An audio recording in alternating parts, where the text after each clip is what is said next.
उधर स्वीडन की राजधानी स्टॉकहोम में हुई कुरान के अपमान की घटना पर रूस के राष्ट्रपति पुतिन आग बबूला हो गए। पश्चिमी मीडिया के मुताबिक उन्होंने कुरान का अपमान करने वालों के खिलाफ सख्त कार्रवाई की मांग की और दावा किया कि अगर रूस में यह घटना होती तो कुरान का अपमान करने वालों से वो सख्ती से निपटते। एक दिन पहले स्वीडन की राजधानी स्टॉकहोम में एक शख्स ने मस्जिद के बाहर कुरान का अपमान किया, जिसके बाद पुतिन को स्वीडन पर हमले का एक और मौका मिल गया और उन्होंने सभी मुस्लिम देशों से एकजुट होकर स्वीडन के खिलाफ खड़े होने की अपील कर दी।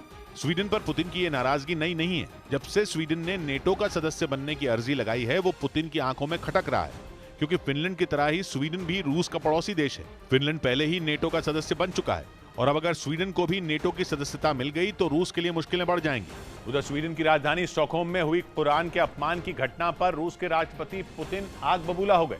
पश्चिमी मीडिया के मुताबिक उन्होंने कुरान का अपमान करने वालों के खिलाफ सख्त कार्रवाई की मांग की और दावा किया कि अगर रूस में यह घटना होती तो कुरान का अपमान करने वालों से वो सख्ती से निपटते। एक दिन पहले स्वीडन की राजधानी स्टॉकहोम में एक शख्स ने मस्जिद के बाहर कुरान का अपमान किया, जिसके बाद पुतिन को स्वीडन पर हमले का एक और मौका मिल गया और उन्होंने सभी मुस्लिम देशों से एकजुट होकर स्वीडन के खिलाफ खड़े होने की अपील कर दी।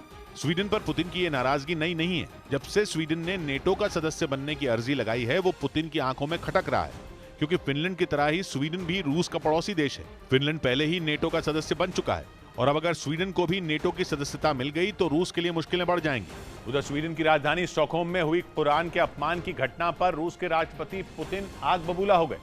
पश्चिमी मीडिया के मुताबिक उन्होंने कुरान का अपमान करने वालों के खिलाफ सख्त कार्रवाई की मांग की और दावा किया कि अगर रूस में यह घटना होती तो कुरान का अपमान करने वालों से वो सख्ती से निपटते। एक दिन पहले स्वीडन की राजधानी स्टॉकहोम में एक शख्स ने मस्जिद के बाहर कुरान का अपमान किया, जिसके बाद पुतिन को स्वीडन पर हमले का एक और मौका मिल गया और उन्होंने सभी मुस्लिम देशों से एकजुट होकर स्वीडन के खिलाफ खड़े होने की अपील कर दी।